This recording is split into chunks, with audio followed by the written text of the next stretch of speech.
തെളിച്ചമേകാൻ പൊൻപുലർക്കാലം വെളിച്ചമാകും നുറുങ്ങുവെട്ടം പക്ഷിപരാഗം തെളിച്ചു കാട്ടും വരുന്നു ദൈവം മനസ്സിനുള്ളിൽ തിളക്കമേകിടാൻ തരുന്നു ധ്യാന പ്രകാശമാർക്കും വിളക്ക് വയ്ക്കുമ്പോൾ നുറുങ്ങുവെട്ടം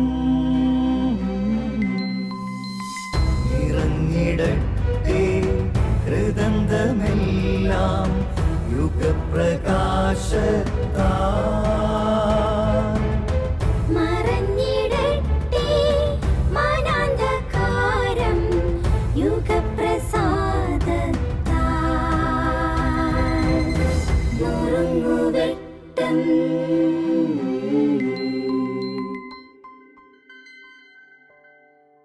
പ്രിയ സ്നേഹിത, ഇതുമൊരു കഥയാണ്. ഒരു രാജാവ് ലോകം മുഴുവൻ ഒരുപാട് കീഴടക്കി സമ്പന്നതയുടെ നടുവിലായിരുന്നു. പെട്ടെന്ന് രോഗം വന്ന് മരണക്കിടക്കയിലായി. അപ്പോൾ എന്തെന്നില്ലാത്ത ഭയം, എല്ലാം വിറ്റ് ഒറ്റയ്ക്ക് പോകണ്ടേ. മരണക്കിടക്കയിൽ അദ്ദേഹത്തെ കാണാൻ 4 ഭാര്യമാരെത്തി. 4 പേരുണ്ട്. 4ാമത്തെ ഭാര്യയെ കണ്ടപ്പോൾ അദ്ദേഹം പറഞ്ഞു, നിന്നെയാണ് ഞാൻ ഏറ്റവും കൂടുതൽ സ്നേഹിക്കുന്നത്. നീ ധരിച്ചിരിക്കുന്ന സ്വർണം, ആഭരണങ്ങൾ, രത്നങ്ങൾ, ഈ വസ്ത്രങ്ങളൊക്കെ ഞാൻ തന്നതാണ്. എനിക്ക് മരണശേഷം ഒറ്റയ്ക്ക് പോകാൻ ഭയമാണ്. നീയും എന്നോടൊപ്പം വരൂ. അവൾ പറഞ്ഞു, അതൊരിക്കലും സാധിക്കില്ല, ഞാൻ ആഗ്രഹിച്ചാൽ പോലും. ഉടനെ അവൾ മുറിവിട്ട് പോയി. വല്ലാത്ത സങ്കടത്തോടെ അപ്പോൾ രാജാവ് 3ാമത്തെ ഭാര്യയോട് പറയുന്നുണ്ട്, നിനക്ക് വേണ്ടിയാണ് ഞാൻ രാവും പകലും ഒക്കെ അധ്വാനിച്ചത്, നിന്നെ പരിപോഷിപ്പിക്കാൻ. നിൻ്റെ സൗന്ദര്യം ലോകത്തിന് മുമ്പിൽ പ്രദർശിപ്പിക്കാൻ ഞാൻ ഒരുപാട് അലഞ്ഞിട്ടുണ്ട്. നീ എന്നോടൊപ്പം മരണശേഷം വരൂ.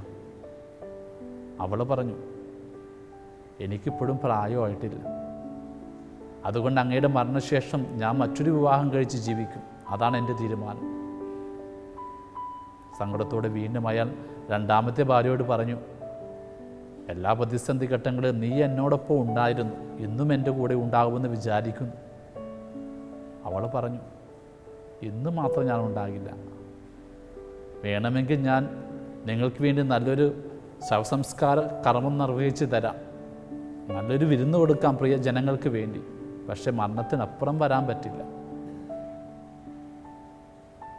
വല്ലാതെ തകർന്നു പോയ രാജാവിനോടപ്പോൾ ആദ്യത്തെ ഭാര്യ പറഞ്ഞു, മരണത്തിനപ്പുറം ഞാൻ അങ്ങയുടെ കൂടെ ഉണ്ടാകും, അവസാനം വരെ.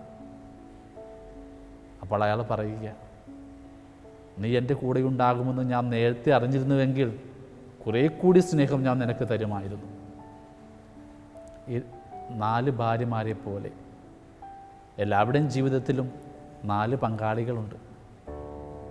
4ാമത്തെ പങ്കാളി നമ്മുടെ ശരീരമാണ്. അതിനെ നാം പരിപോഷിപ്പിക്കുന്നു, സ്വർണം കൊണ്ടും രത്നം കൊണ്ടും വസ്ത്രം കൊണ്ടും അലങ്കരിക്കുന്നു. എന്നാൽ മരണത്തിനോടൊപ്പം അതൊരിക്കലും കടന്നു വരില്ല. 3ാമത്തെ ജീവിത പങ്കാളി നിശ്ചയമായി നമ്മുടെ സമ്പത്താണ്. രാവും പകൽ നാം അധ്വാനിക്കുന്നത് ഇതിനു വേണ്ടിയാണ്.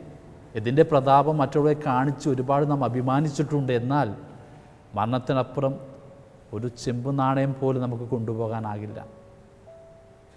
അത് മറ്റാരുടെയാകും, മക്കളുടെയോ ബന്ധുക്കളുടെയോ പ്രിയപ്പെട്ടവരുടെയോ ഒക്കെ കൈവശമായിട്ട് മാറും.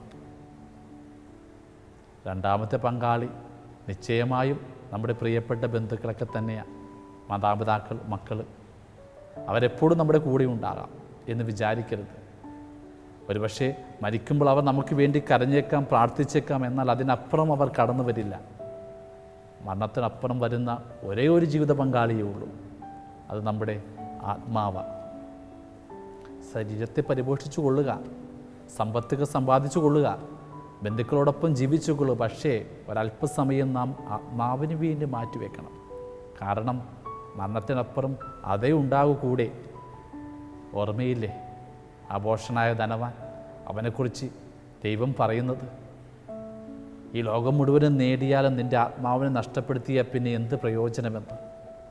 ആ ചോദ്യം ഇടയ്ക്ക് നമുക്ക് സ്വയം ചോദിക്കാം.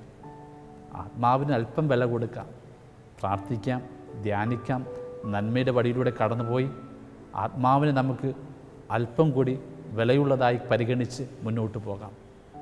ദൈവം നമ്മളെ അനുഗ്രഹിക്കട്ടെ. നുറുങ്ങുവെട്ടം